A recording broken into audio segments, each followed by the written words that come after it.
My friends, let us come together for a few quiet moments and rest, not in words, not in thought, but in an inner atmosphere of stillness. For unless we enter this silence, everything we say about spirit remains only theory. We are not here to gather spiritual statements, nor to add new beliefs to an already burdened mind. We are here for one purpose alone: to awaken to the presence that is already closer than breathing, nearer than hands and feet. Today we begin a 30-day period of living consciously in the awareness of I am. But before we speak of days or practices or even spiritual intention, we must understand that this journey is not a method for self-improvement. It is not a project we undertake in order to change our human experience or to attract better conditions. In truth, the eye of God does not concern itself with conditions, for it is the substance, the life, and the law of all true harmony. Let us, then, lay down any thought of achieving something. Let us release the subtle desire to become more spiritual, more enlightened, or more capable. For none of these things have anything to do with the infinite way. The I that we seek is not the human ego trying to add divine qualities to itself. The I that we contemplate is the very presence of God, expressing as individual being as we enter this first moment of our 30 days together. Let us realize that nothing needs to be added to our life. The fullness of God is already established within us. Our task is not to get God to come where we are, but to awaken to the truth that God has never been absent. You may notice that the mind wishes to prepare itself, to focus, to gather strength for this journey. But the spiritual life does not begin with human effort. It begins with surrender, quiet recognition that the only I present in this room, the only I present in your heart, the only I present in your consciousness, is the I that declared, before Abraham was, I am. Not was, not will be, but I am. This I is the focal point of our month of practice. It is not an affirmation to be repeated. It is a presence to be realized. When Jesus used that sacred phrase, he was not speaking of a man. He was revealing the divine identity that functions through all true spiritual activity. And so, when we speak of 30 days of living from the I am, we are not giving the human mind something to claim. We are simply opening ourselves to the awareness of what has eternally been true in these moments of stillness. Let us acknowledge quietly, there is but one I. There is but one life. There is but one being appearing as many forms. And the life that beats your heart, that breathes your breath, that animates your consciousness, is that same infinite I expressing itself. As we begin this exploration, we do so without pushing thought, without directing mind, without attempting to manufacture a spiritual experience. Spiritual realization is never created. It is revealed. It appears when the personal sense of self grows silent enough for the deeper presence to make itself known. So, for this introduction, let us gently relax into the awareness that the I with which we begin these 30 days is not something we will try to understand. It is something we will witness as the sea rises of its own accord, as the sun illuminates without request. So the I am will reveal itself when we enter the atmosphere of stillness. There is nothing to strive for, nothing to attain. Simply rest for a moment in the recognition, here I am, Father, open, receptive, without desire, without fear, waiting upon thy voice. When this is the beginning of our journey, not a journey toward God, but a journey away from the belief that we have ever been separate. This is not a path of acquisition, it is a path of remembrance. And so, with quiet hearts, we begin. Let us continue now in the same atmosphere of quietness. For unless we remain in this stillness, the mind will always attempt to grasp spiritual truth with its own understanding. And spiritual truth is not something the mind can hold.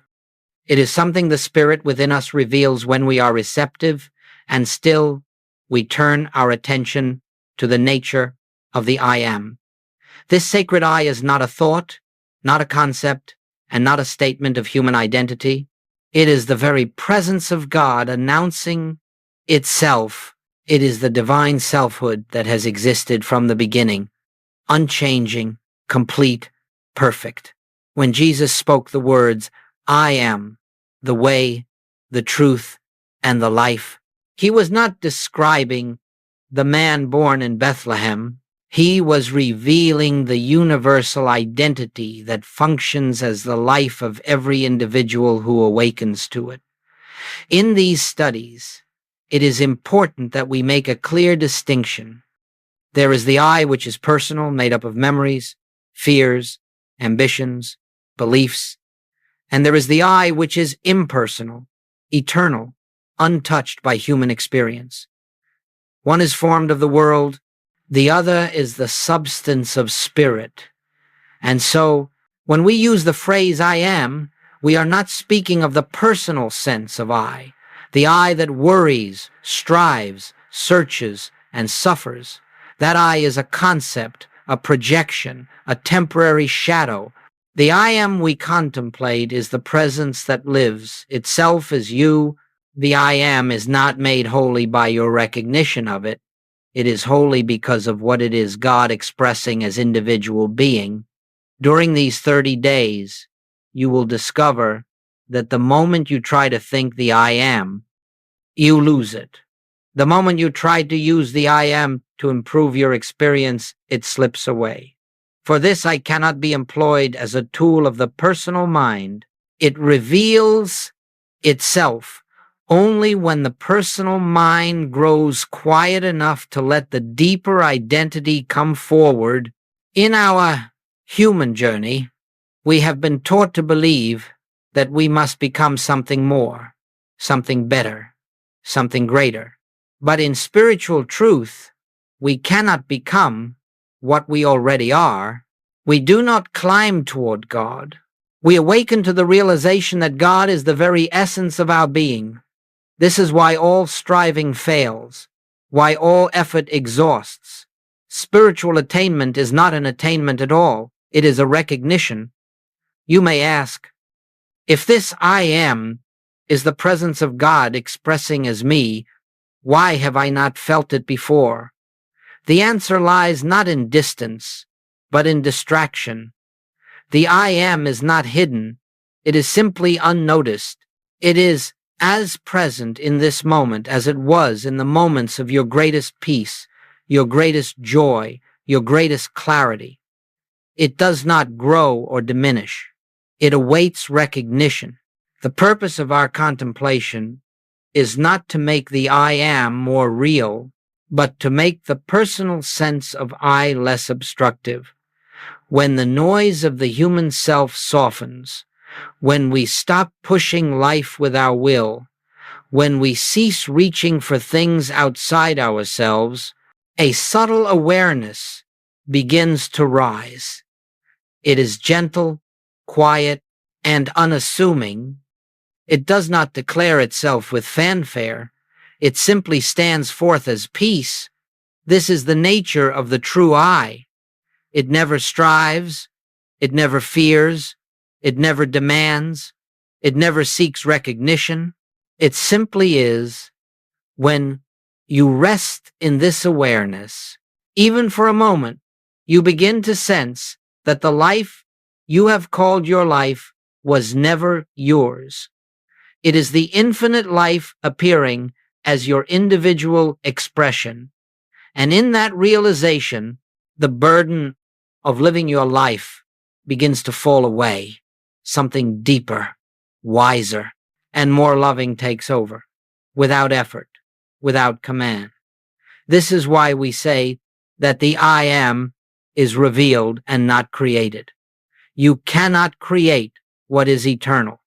You cannot improve what is perfect.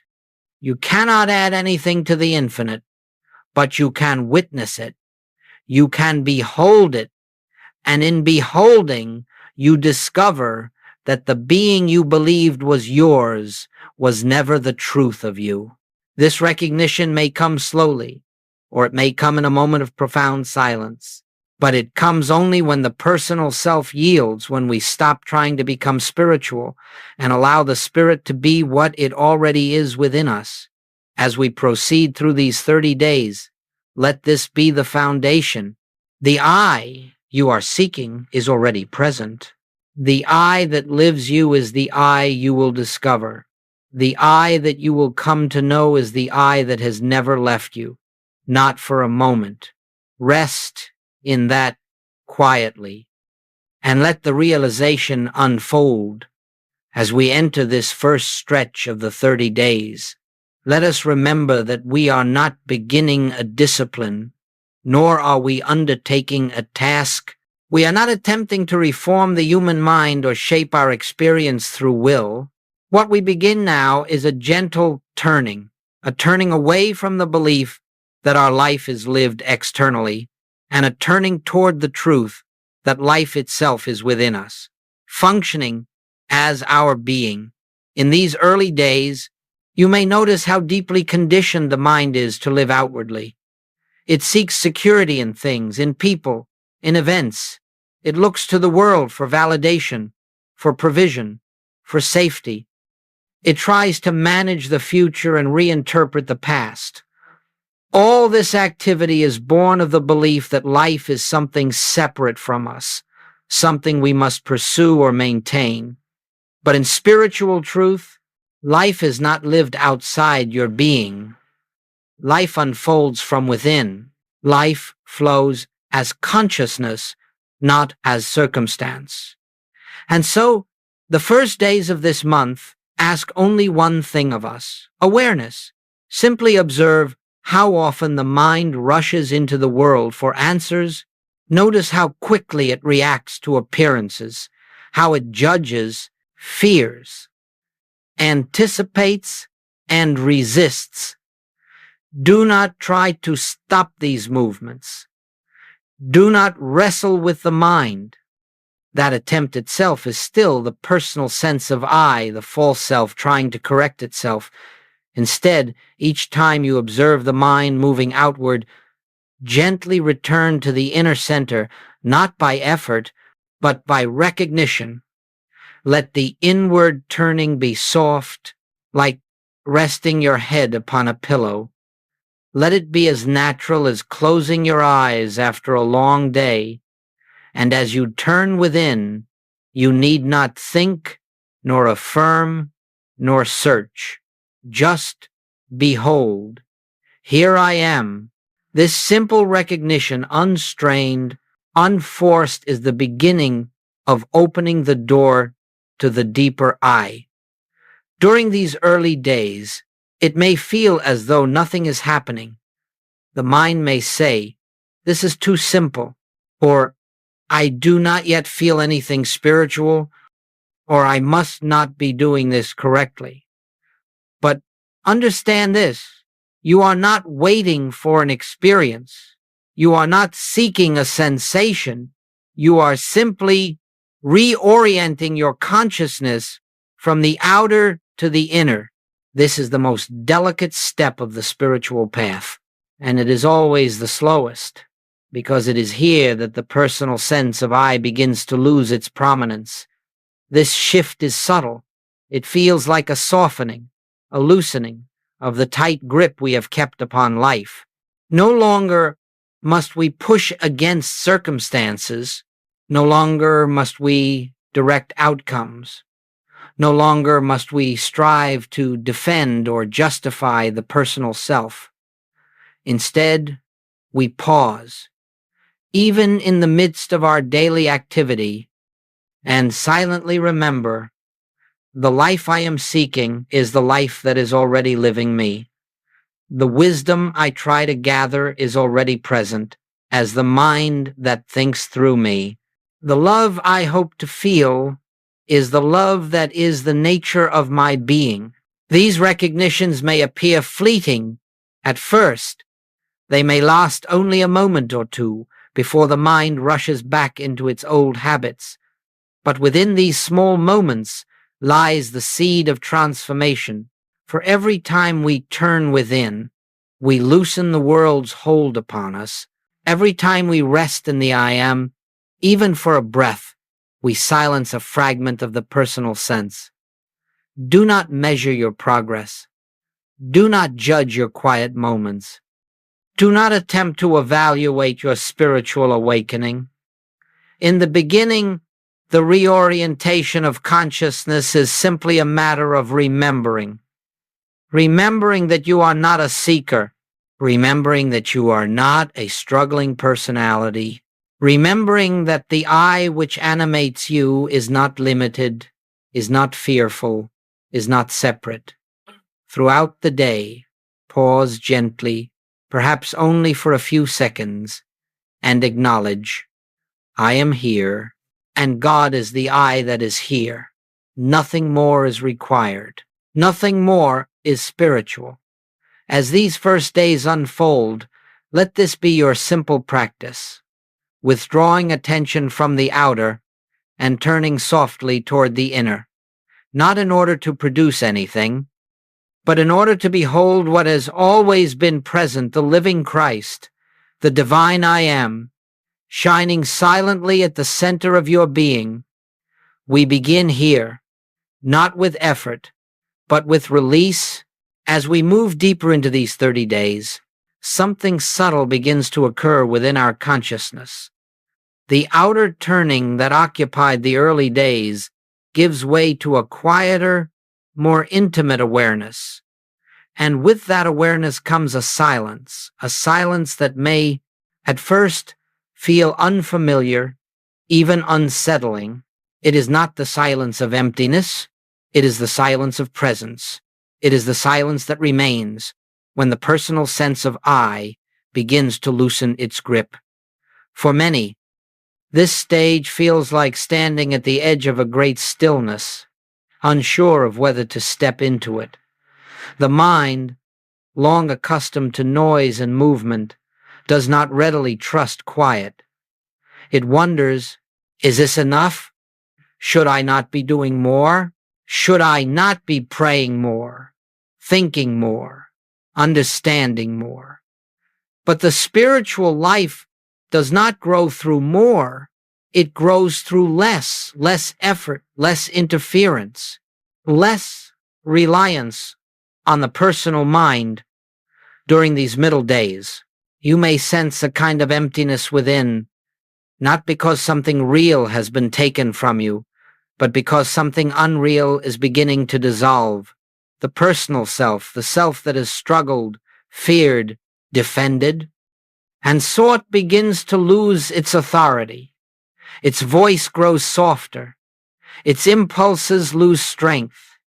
And in that quieting, a deeper awareness begins to emerge.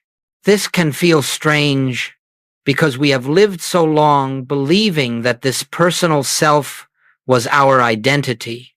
We believed its fears were our fears, its desires were our desires, its struggles were our struggles. But as we rest more frequently in the I am, the unreality of that self becomes more apparent. It begins to fade like a shadow in morning light. Its opinions, once so loud, now seem shallow.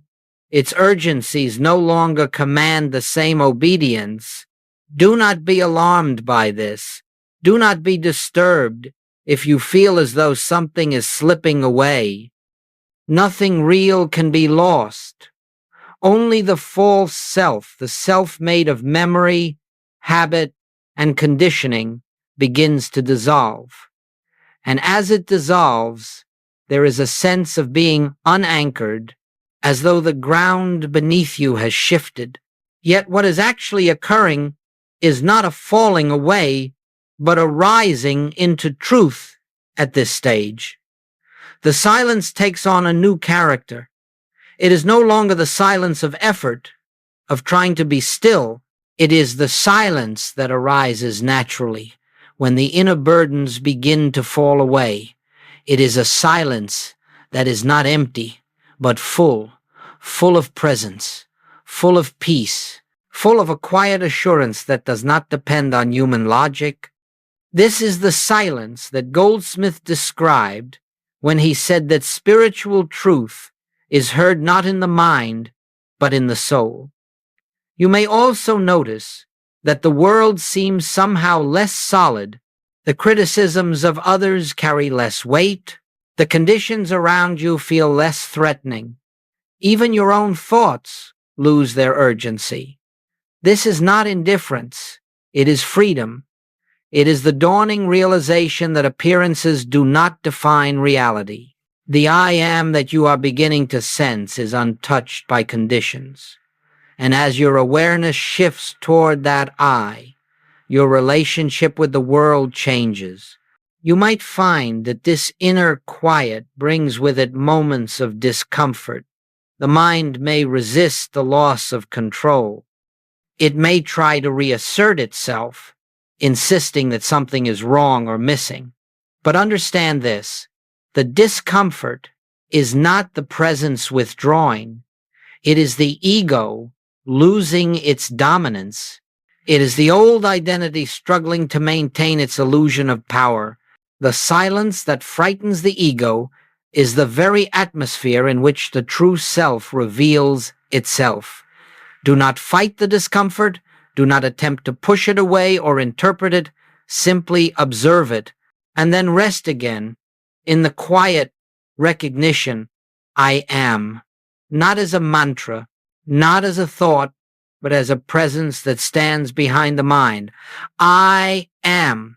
This is the anchor that carries you through the dissolving of the old self. I am the life that does not tremble, the identity that does not change.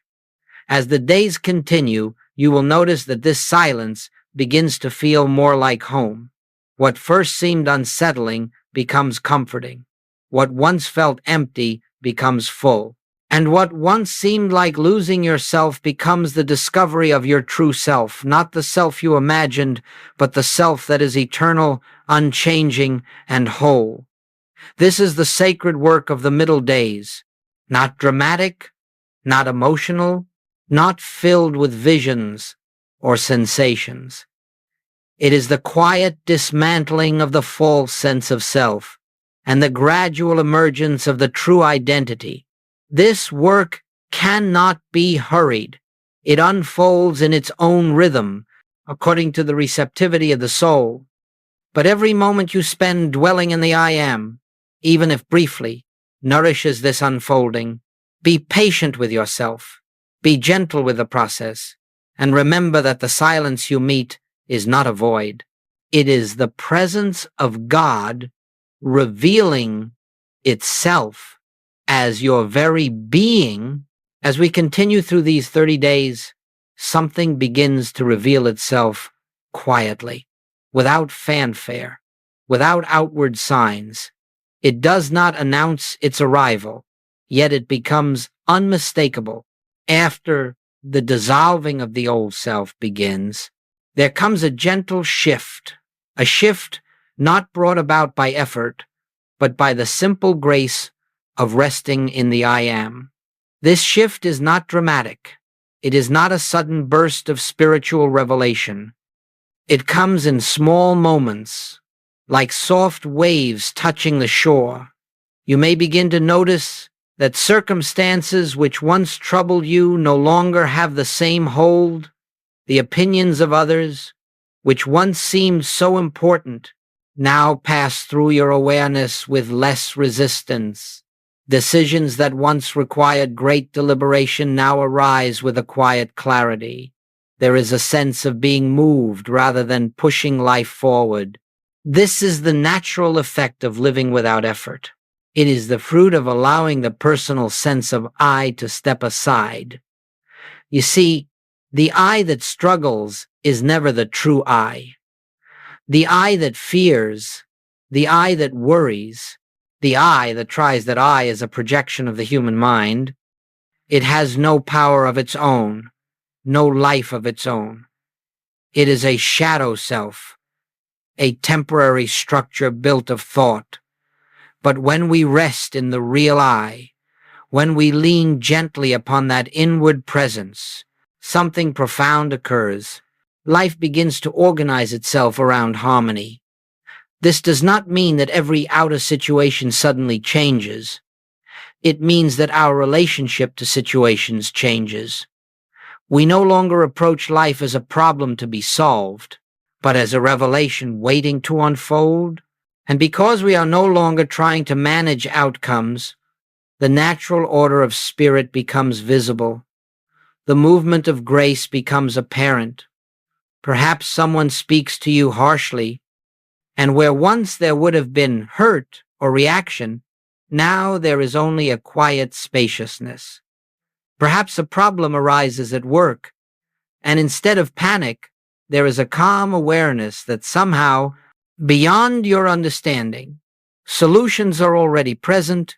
Perhaps an old habit of fear begins to arise, and without struggle, it dissolves in the recognition that the I who feared is no longer in charge.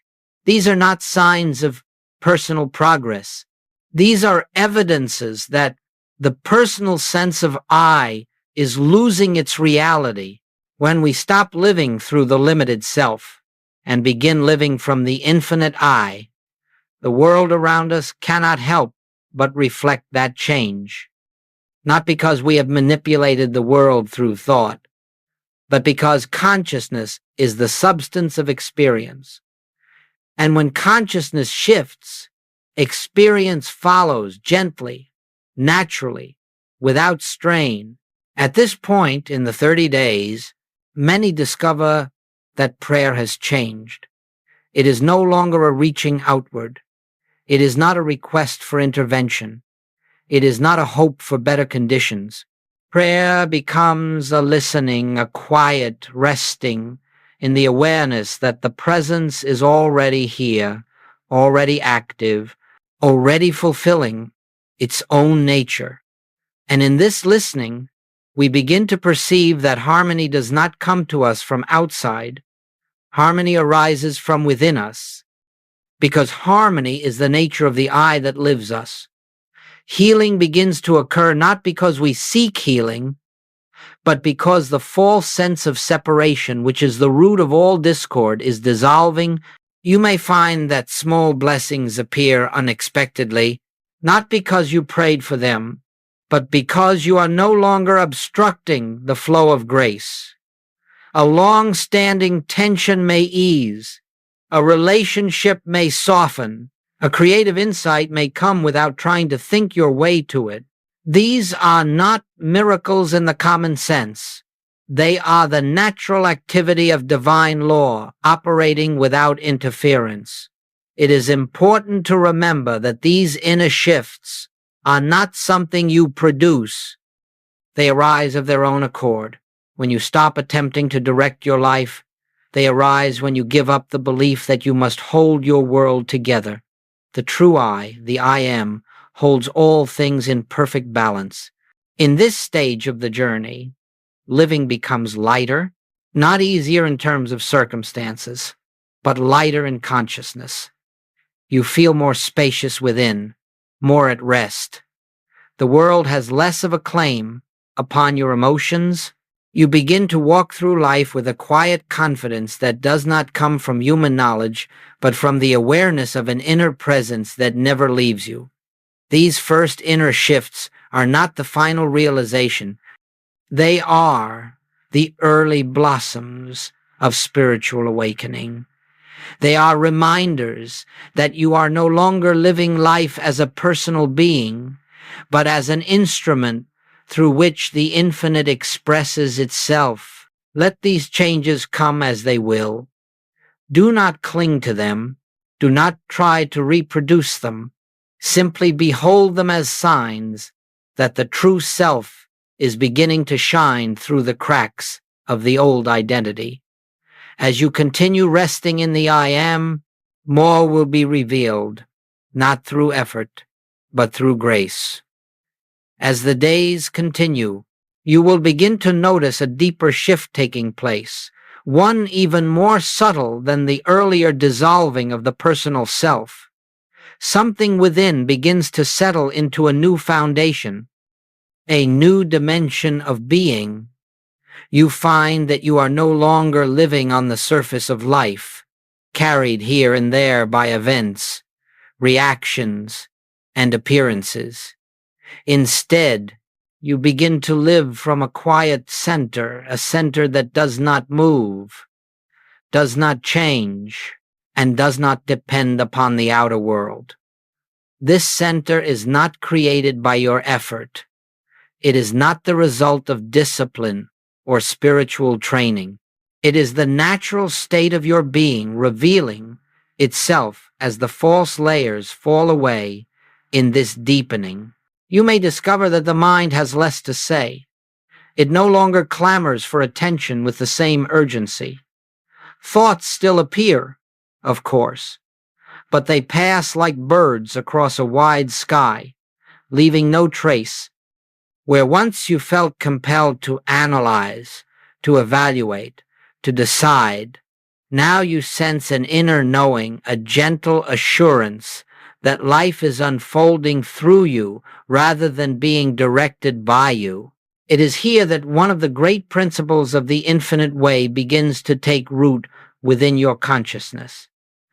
Take no thought for your life.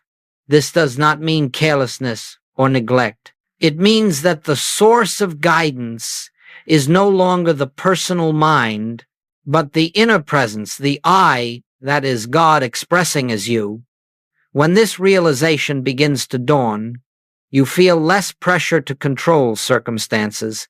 You no longer believe that your well-being depends on what the world does or does not do. Instead, you begin to feel the rhythm of spirit moving through your experience, arranging, guiding, harmonizing. Without your intervention, your actions become quieter, clearer, more purposeful, not because you have learned a new method, but because they arise from the center rather than the surface. This center is not emotional calm, it is spiritual awareness. It is not psychological stability, it is divine presence. It is not positive thinking, it is the disappearance of the thinker. Many people spend their lives reacting to life, reacting to problems, reacting to praise, reacting to fear, reacting to opportunity. These reactions form the entire texture of their existence, but as you continue resting in the I am, the need to react diminishes. Instead of being pushed and pulled by outer conditions, you become aware of an inner spaciousness from which all true activity flows. This is what Goldsmith meant when he spoke of living from within.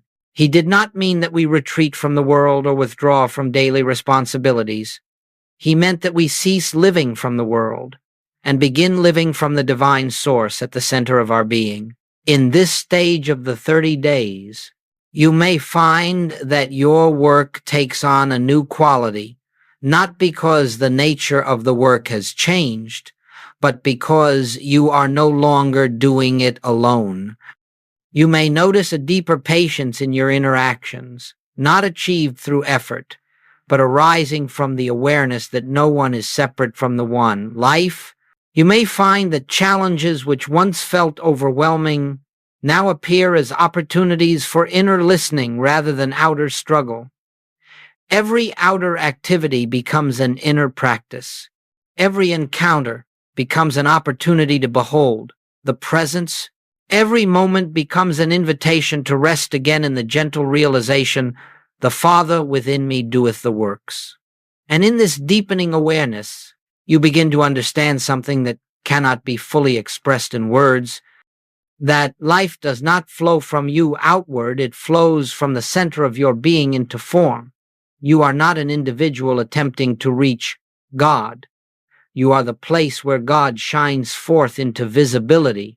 Living from this center does not remove human challenges, but it transforms your relationship to them. You no longer meet them as a person trying to overcome them. You meet them as consciousness, recognizing the presence of God within the situation. And in that recognition, the burden lifts, the pressure dissolves, the sense of I must handle this fades into the simple awareness that God is the life, the intelligence, and the harmony of this moment. This is the blessing of the deepening. You begin to experience life not as something happening to you, and not as something you must shape, but as something that flows effortlessly from the inner presence that is your true identity. You are no longer living from the surface. You are beginning to live from the center. And in that center, all is peace. As we move even deeper into these 30 days, a profound realization begins to dawn, quietly, gently, without spectacle. It is not announced by emotion, nor by any outward sign. It comes like a soft light rising behind the hills of consciousness, revealing what has always been present but seldom seen. This realization is the awareness of oneness, not oneness as a spiritual concept, not oneness as something to believe or claim, but oneness as a living experience, a direct knowing that the I you have contemplated, the I am in whose presence you have rested, is not a personal self at all. It is not your I. It is the I that is God, the I that is universal, the I that cannot be divided, the I that speaks through every awakened soul. I and the Father are one. At this stage, something extraordinary begins to happen, not through effort, but through grace. The boundaries between yourself and others begin to dissolve. The sense of separation that once seemed so real starts to fade. You look upon another, and for a moment, you do not see a separate mind, a separate life, a separate identity. You see the same life that beats your heart beating in them. You see the same light that illumines your being shining quietly behind their eyes. This recognition does not come through will. It is not the result of thinking kindly or trying to be loving. It arises spontaneously when the personal sense of I as a separate being, I as a self-contained life, begins to disappear. And in the space where that personal I once stood, the divine I shines through. You begin to understand why Goldsmith said that there are not many minds. There is only one mind, appearing as many individuals. There is only one life manifesting in infinite forms. There is only one being expressing as all creation. This is not poetry. It is spiritual reality. And once glimpsed, it changes your entire experience of living. In this awareness of oneness, you discover that you are not responsible for maintaining your life. You are not separate from the source that sustains you. You are not cut off from the wisdom that guides the universe. The very intelligence that directs the stars, directs your steps, the very love that holds the cosmos in balance, holds your relationships in truth. The very life that fills all creation fills your breath at this moment. There is only I. The personal I that you once believed yourself to be is found to be an imposter, an echo, a shadow, an illusion created by the mind. But the real I, the divine presence, has been living your life from the beginning. It is the light behind every thought, the love behind every impulse, the peace that waits beneath every fear. When this recognition begins to settle into consciousness, a great gentleness arises. You no longer feel compelled to defend yourself, for there is no separate self to defend. You no longer need to assert yourself, for there is no personal authority to establish. You no longer fear the opinions of others, for you sense that the same I is living them too. And with this gentleness comes compassion, not the compassion that tries to fix, heal, or rescue, but the compassion that sees the divinity behind every appearance, even when that divinity is hidden by fear, pain, or ignorance. You no longer respond to others on the level of personality. You respond from the level of being, from the quiet recognition that the Christ within you is the same Christ within everyone. At times, you may experience a profound sense of peace, peace that has no cause, peace that has no opposite, peace that arises simply because you are resting in the truth. This peace is a sign that the personal self is dissolving and that the divine self is becoming more visible. This is the recognition of oneness. Not two, not many, only one. One life lived through all. One mind thinking through all. One love embracing all. One I appearing as all. In this awareness, fear cannot exist, lack cannot exist, conflict cannot exist, for these belong only to the realm of separation, and separation is found to be unreal. As this truth deepens, you begin to understand that spiritual growth is not the evolution of a human being into something higher. It is the unveiling of the divine being that has always been present behind the veil of the personal self. The personal I disappears. The divine I stands revealed. And in that revelation, all is well. As this month of living in the awareness of I am unfolds, a natural question arises. How do we return to the activities of daily life?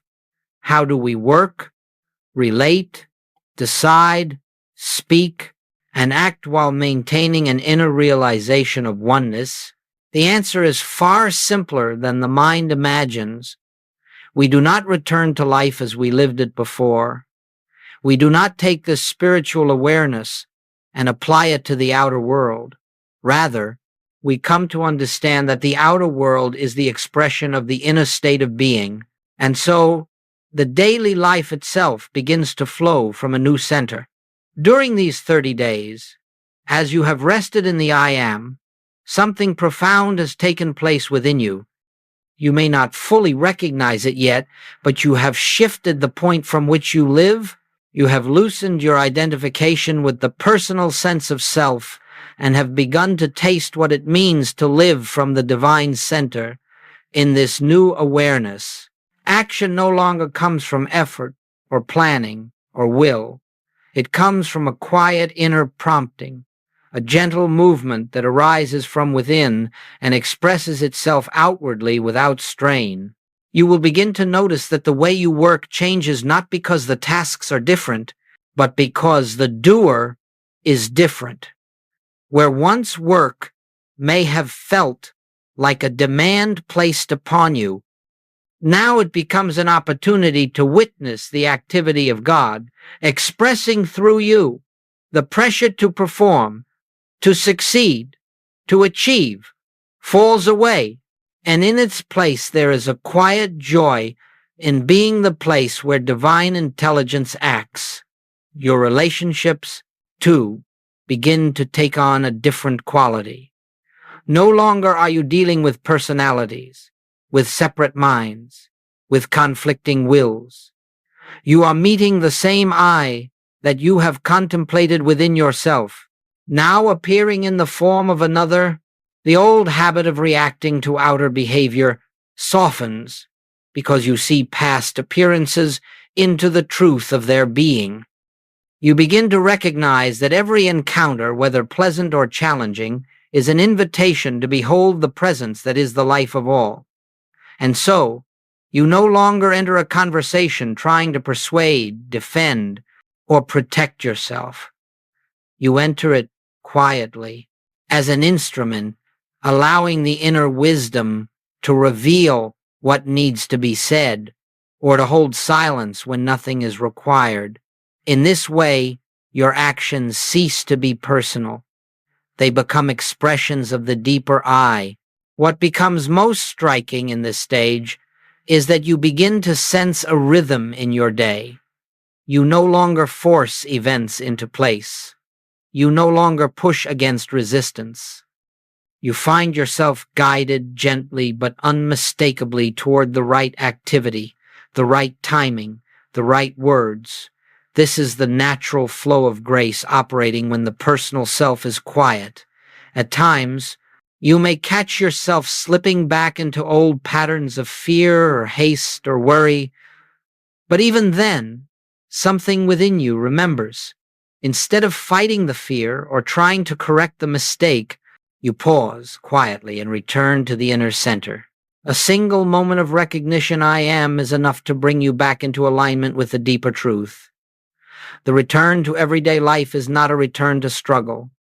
It is the beginning of living from a new place. The world may look the same, but you are not the same. You are not living life as a separate self, making decisions, solving problems, and carrying burdens. You are living as an expression of the infinite, letting the inner presence shape the outer experience. In this way, responsibility loses its heaviness. There is a sense that everything necessary for each moment is already present in consciousness. You are no longer the source of anything, you are the outlet through which the source flows. And when you recognize this, the strain of living evaporates. You do not have to know what tomorrow brings. You do not have to prepare for every possibility. You do not have to secure your future. The I that lives you knows, acts, guides, and fulfills its own nature. In this awareness, life becomes simpler, gentler, more harmonious, not because you have changed your circumstances, but because you have changed the place from which you live. You have moved from the surface, where life appears chaotic and uncertain, to the center, where life is revealed as the activity of God. This is what it means to return to everyday life while living in the I am. You no longer live from effort. You live from expression. You no longer act from fear. You act from presence. You no longer strive to make life work. You witness how life works when the personal sense of I is silent. This is the beginning of true freedom. Not freedom from responsibility, but freedom from false identity. Not freedom from activity, but freedom from the belief that activity originates in you. Allow this awareness to deepen. Allow it to guide you quietly. Allow the inner I to express itself through everything you do. And you will discover that the spiritual life is not separate from daily life. It is the life that lies beneath every moment, waiting to be recognized.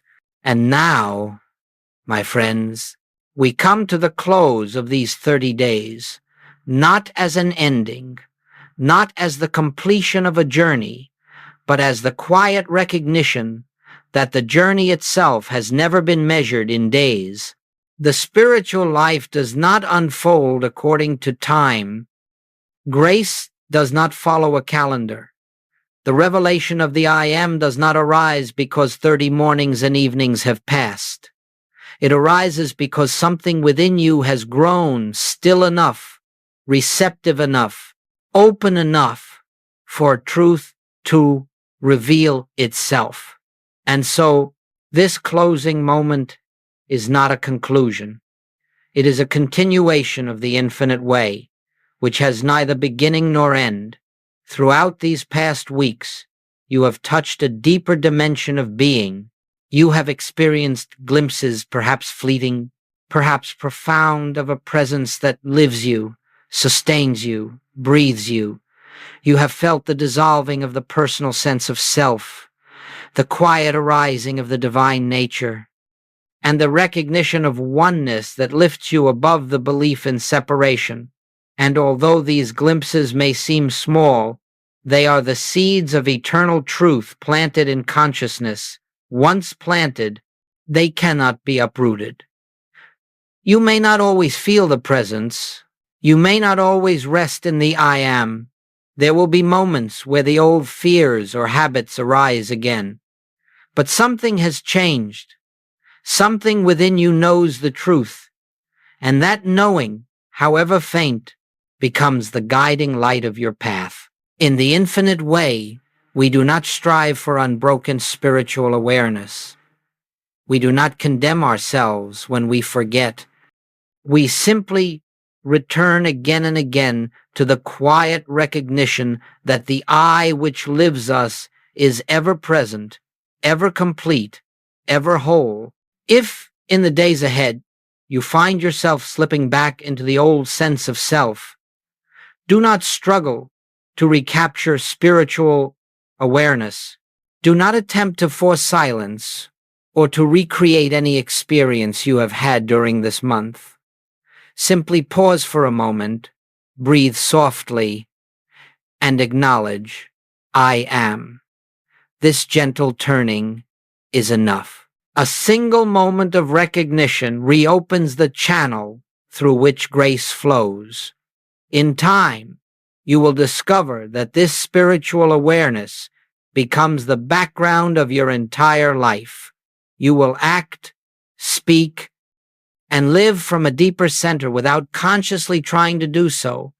Your outer experiences will begin to reflect the inner shift, more harmony, more clarity, more peace, not because you have mastered spiritual techniques, but because you are no longer living as a separate self. Living from the I am is not a practice. It is not a discipline. It is the natural state of your being revealed. And so, as we close this sacred period together, let us do so with gratitude, not gratitude for teachings or insights, but gratitude for the one who reveals them, gratitude for the presence that has been the true teacher throughout every moment of these 30 days. Let your spiritual journey continue, not by intention, but by unfolding. Let truth reveal itself.